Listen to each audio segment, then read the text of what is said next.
नमस्कार साथियों, आप सभी का हमारे YouTube channel study with mister क्रांति में स्वागत है। साथियों, यूपी ट्रिपल एस सी द्वारा आयोजित पेट 2022 की आगामी परीक्षा जो आयोग द्वारा 15 और 16 अक्टूबर को निर्धारित की गई है, से जुड़े कुछ महत्वपूर्ण प्रश्नों को आज हम लेकर के आए हैं, जो आपके सामने हम प्रस्तुत करेंगे। साथियों, यह प्रश्न प्राचीन भारत से संबंधित हैं। किससे संबंधित हैं? प्राचीन भारत से संबंधित हैं।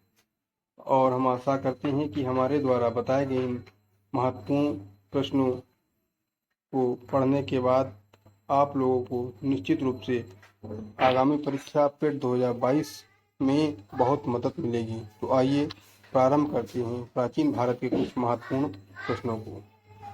सबसे पहला प्रश्न हमारा जो हमने लिया है आज, वह है कि आर्य भारत में कब आए थे? तो आपके ऑप्शन है, ऑप्शन ए 2500 से 1800 ईसा पूर्व, ऑप्शन बी 2000 से 1500 ईसा पूर्व, ऑप्शन सी 200 ईसा पूर्व और ऑप्शन डी है 1500 से 1000 ईसा पूर्व। तो इस प्रश्न का जो सही उत्तर होगा वह है ऑप्शन नंबर डी, 1500 से 1000 ईसा पूर्व आर्य भारत में आए थे। चलिए नेक्स्ट क्वेश्चन है हमारा। नेक्स्ट क्वेश्चन है, आर्य लोग भारत में कहाँ से आए थे? ऑप्शन ए पूर्वी यूरोप से, ऑप्शन सी मध्य एशिया से, सॉरी ऑप्शन यहाँ पे गलत हो गया है, ये बी होगा और ये होगा सी। तो ऑप्शन ए पूर्वी यूरोप से, ऑप्शन बी मध्य एशिया से, ऑप्शन सी ऑस्ट्रेलिया से, ऑप्शन डी दक्षिण पूर्व एशिया से। तो साथियों देखिए, आर्य भारत में तो 1500 से 1000 ईसा पूर्व में आए, ये तो बिल्कुल निश्चित बात है। परंतु आर्य लोग कहाँ से आए, इसमें अनेक मतभेद हैं। जैसे कि स्वामी दयानंद सरस्वती जी ने आर्यों का आगमन तिब्बत से बताया है, बाल गंगाधर तिलक जी ने उत्तरी ध्रुव से बताया है, मैक्स मुनरो ने मध्य एशिया से बताया है, तो डॉक्टर LD कल्ला जी ने कश्मीर और हिमाचल प्रदेश में ही आर्यों का निवास स्थान बताया है। तो जो इसमें सबसे अधिक जिसका सिद्धांत प्रतिपादित है तो वह है मैक्स मुनर का, जिसके अनुसार आर्य लोग भारत में मध्य एशिया से आए थे। चलिए नेक्स्ट क्वेश्चन है हमारा, निम्नलिखित में से कौन सा अभिलेख ईरान से भारत में आर्यों के आने की सूचना देता है? तो अभी हमने पिछले क्वेश्चन में बताया कि आर्यों के भारत में आगमन के विषय में बहुत से मतभेद हैं। कोई तिब्बत से, कोई उत्तरी ध्रुव से, कोई मध्य एशिया से, तो कोई भारत से ही मतलब जो है बताता है। तो इसी प्रकार से एक अभिलेख ऐसा भी है जो बताता है कि भारत में जो आर्यों का आगमन है वह ईरान से हुआ है। तो वह उस अभिलेख का नाम है बोंगस कोई। क्या नाम है? बोंगस कोई। तो इस प्रश्न का उत्तर क्या हो जाएगा? बोंगस कोई। चलिए हम नेक्स्ट क्वेश्चन की ओर बढ़ते हैं। हमारा अगला प्रश्न है, ऋग्वैदिक काल में हिमालय पर्वत को क्या कहा जाता था? देखिए, ऋग्वैदिक काल में हिमालय पर्वत को हिमवंत कहा जाता था। क्या कहा जाता था? हिमवंत कहा जाता था। तो इस प्रकार से आपका इसमें उत्तर कौन सा हो जाएगा? ना बी भेजने से कोई नहीं। चलिए नेक्स्ट क्वेश्चन, गायत्री मंत्र की रचना किसने की थी? साथियों, यह एक बहुत ही महत्वपूर्ण और कई बार विभिन्न परीक्षाओं में पूछा गया प्रश्न है। गायत्री मंत्र की रचनाकार, टीकाकार कौन थे? तो आपको शायद बहुत अच्छी तरीके से पता होगा कि गायत्री मंत्र की रचना विश्वामित्र जी ने की थी। किसने की थी? विश्वामित्र जी ने की थी। चलिए हम नेक्स्ट क्वेश्चन की ओर बढ़ते हैं। नेक्स्ट क्वेश्चन है, ऋग्वेद में कितने सूक्त हैं? यह प्रश्न भी अनेक बार परीक्षाओं में पूछा गया है, जिसमें आपके ऑप्शन दे रखे हैं। Option A 1028, option B 1027, option C 1128, option D है 1020। तो इस प्रश्न का उत्तर क्या हो जाएगा? इस प्रश्न का उत्तर होगा आपके हिसाब से 1028। क्या हो जाएगा? 1028। चलिए हम नेक्स्ट क्वेश्चन में आते हैं। नेक्स्ट क्वेश्चन है, निम्न में से किस नदी को ऋग्वेद में मातेतमा, देवीतमा एवं नदीतमा संबोधित किया गया है? तो देखिए, ऋग्वेद में यदि सबसे ज्यादा किसी नदी को मान्यता प्राप्त थी, सबसे ज्यादा किसी नदी का महत्व था, तो वह थी सरस्वती नदी, जो आज लुप्त नदियों की श्रेणी में आती है। वह ऋग्वैदिक काल में मातेतमा, देवीतमा एवं नदीतमा के नाम से जानी जाती थी।